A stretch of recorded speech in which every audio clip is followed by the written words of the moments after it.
ओम शांति। आज 22 मई 2025 है और सब धारणाओं में से सबसे श्रेष्ठ जो हमारा स्वधर्म है, पवित्रता, जिस आधार पर हम श्रेष्ठ बनते हैं, तो उस श्रेष्ठ बनने का आधार है श्रेष्ठ कर्म।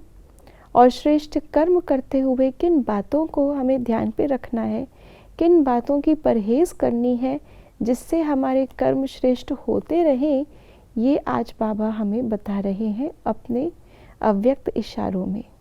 तो आइए सुनते हैं आज के बाबा के अव्यक्त इशारे। श्रेष्ठ कर्मों का फाउंडेशन है पवित्रता, लेकिन पवित्रता सिर्फ ब्रह्मचर्य नहीं, यह भी श्रेष्ठ है।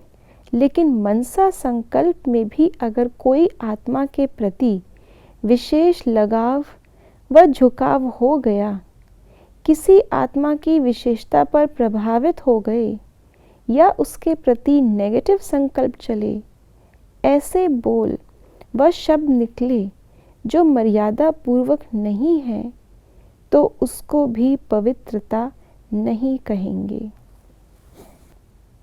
पवित्रता हमारी धारणा है, हमारा निजी संस्कार है। तो संस्कार कैसे बनता है, धारणा कब होती है? जब कोई भी चीज़ को बार बार किया जाए तब वो धारण होता है, तब वो संस्कार बनता है। ये बात हम कोर्स में पहले दिन ही नयों को बता देते हैं, लेकिन बाबा कहते हैं पहला चैप्टर ही अभी तक भी हमारा खुद का पूरी तरह से कंप्लीट नहीं हुआ है, पास नहीं हुआ है। तो बाबा हमें आज इशारा दे रहे हैं कि अगर पवित्रता को निजी धर्म बनाना है, निजी संस्कार जो हमारा है उसको इमर्ज करना है, तो हर कर्म में उसको हमें रिपीट करना है, तब जाकर वो हमारा संस्कार बनेगा। और हर कर्म में पवित्रता का अर्थ क्या है, बाबा ने बताया। सिर्फ बाहर से ब्रह्मचर्य नहीं, बाबा कहते हैं वो भी श्रेष्ठ है, क्योंकि आज के समय में वो भी धारणा मनुष्य नहीं करते हैं। लेकिन बाबा आज के समय से हमें नहीं कंपेयर करते। बाबा आज कलयुग में हमें श्रेष्ठ नहीं बना रहे।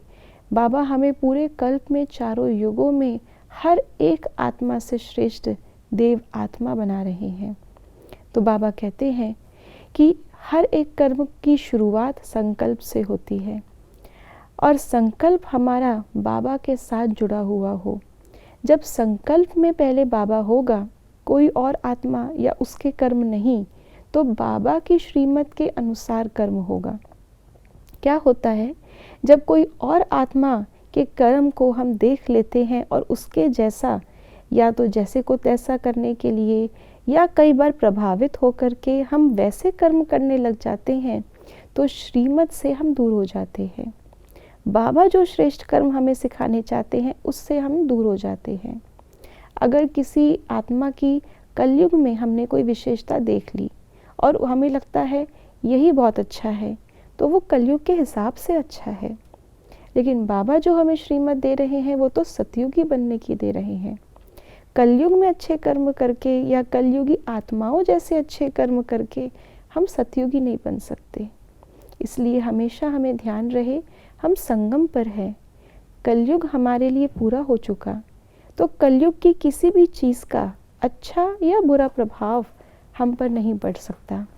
हमारा मुंह सतयुग की ओर है, और उसके लिए बस एक ही कर्म बाबा ने हमें बताया है, श्रीमत पर चलना। ओम शांति।